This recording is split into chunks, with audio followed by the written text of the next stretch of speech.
कृष्णा, राधे राधे। हिंदू पंचांग के अनुसार हर महीने में 2 एकादशियां आती हैं, जिन्हें भगवान विष्णु की कृपा प्राप्त करने का सबसे सरल और श्रेष्ठ मार्ग माना जाता है।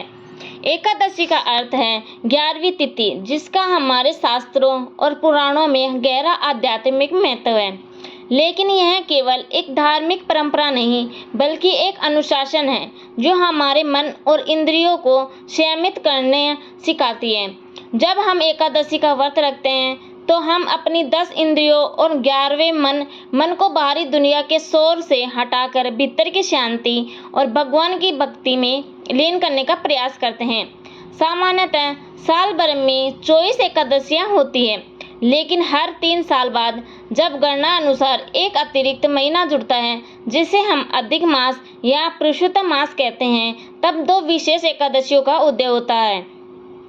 इन्हीं में से एक है परम एकादशी, जो अधिक मास के कृष्ण पक्ष में आती है और जिसका महत्व सामान्य एकादशियों से भी कहीं अधिक माना गया है, क्योंकि यह दुर्लभ अवसर 3 साल में के लंबे अंतराल के बाद आता है। परम एकादशी का नाम ही इसकी महानता को दर्शाता है, जहाँ परम का अर्थ है श्रेष्ठतम, और यह तिथि व्यक्ति को दरिद्रता से मुक्ति दिलाकर उसे ऐश्वर्य और आध्यात्मिक शांति प्रदान कर सकती है। अधिक मास को भगवान विष्णु ने अपना नाम पुरुषोत्तम मास दिया था, इसीलिए इस महीने के किए गए दान, तप और व्रत का फल अनंत गुना बढ़ जाता है। इस एकादशी के पीछे एक बहुत ही कर्मस्पर्शी तथा कथा छिपी है, जो हमें धैर्य और अटूट विश्वास की शक्ति सिखाती है। पौराणिक काल में सुमेधु नाम का एक अत्यंत विद्वान और धार्मिक ब्राह्मण अपनी पत्नी पवित्रता के साथ रहता था, जो स्वभाव से बहुत ही सरल और पतिव्रता थी।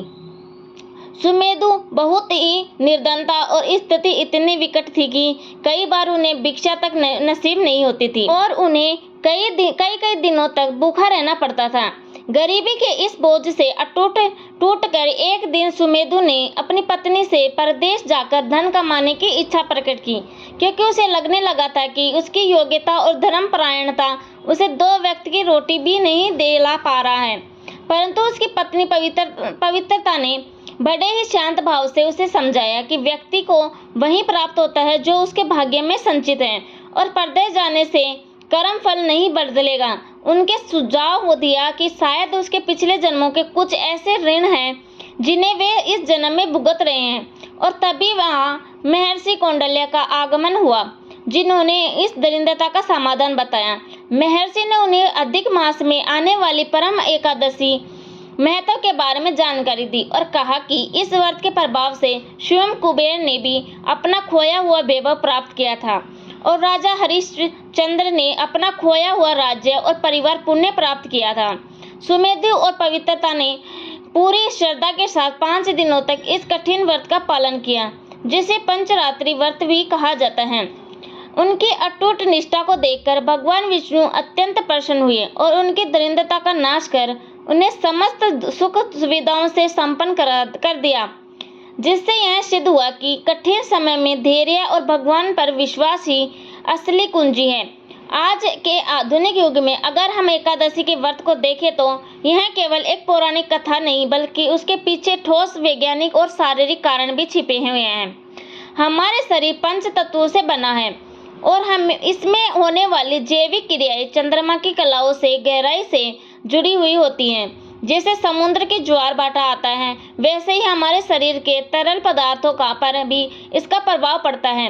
महीने में 2 बार आने वाली यह एकादशी तिथियां हमारे पाचन तंत्र को एक आवश्यक विश्राम प्रदान करती है, जिससे शरीर की ऑटोमेटिक प्रक्रिया सक्रिय हो जाती है। ऑटोफेग की वह वैज्ञानिक प्रक्रिया जिसमें शरीर की कोशिकाएं अपने भीतर जमा खराब और वैशाली तत्वों को खुद ही साफ कर देती है, जिससे कैंसर और अल्जाइमर जैसी बीमारियों का खतरा कम हो जाता है। उपवास करने से शरीर सुधार होता है, रक्तचाप नियंत्रित रहता है और शरीर की रोग प्रतिरोधक क्षमता यानी इम्यूनिटी सिस्टम भी बढ़ती है। इसीलिए एकादशी व्रत एक तरह से शरीर की सर्विसिंग करने जैसा है। लेकिन एकादशी का महत्व केवल शरीर तक सीमित नहीं है, यह हमारे मानसिक और आध्यात्मिक स्वास्थ्य के लिए भी एक सुरक्षा कवच है। मानव जीवन हमें बहुत ही सौभाग्य से और 84 लाख योनियों के चक्कर के बाद मिलता है, और यदि हम इस जीवन का उपयोग केवल भौतिक सुखों के पीछे भागने में कर देते हैं तो हम उसके मूल उद्देश्य को भूल जाते हैं। आध्यात्मिकता कोई बोझ या बुढ़ापे का काम नहीं है, बल्कि यह वह जीवन शैली है जो हमें तनाव, चिंता और अवसाद से बचाती है। जो व्यक्ति अपनी आत्मा के कल्याण और भगवान की सत्ता पर ध्यान नहीं देता तो वो अक्सर जीवन भर उतार चढ़ाव में भटक जाता है और अंत समय में पश्चाताप के सिवा उसके पास कुछ नहीं बचता। शास्त्रों में कहा गया है कि जो मनुष्य मानव देह पाकर भी एकादशी जैसे शुभ अवसरों का लाभ नहीं उठाता और संयम नहीं बरतता, वह बार बार जन्म मृत्यु के चक्कर में फंसकर दुख भोगता रहता है।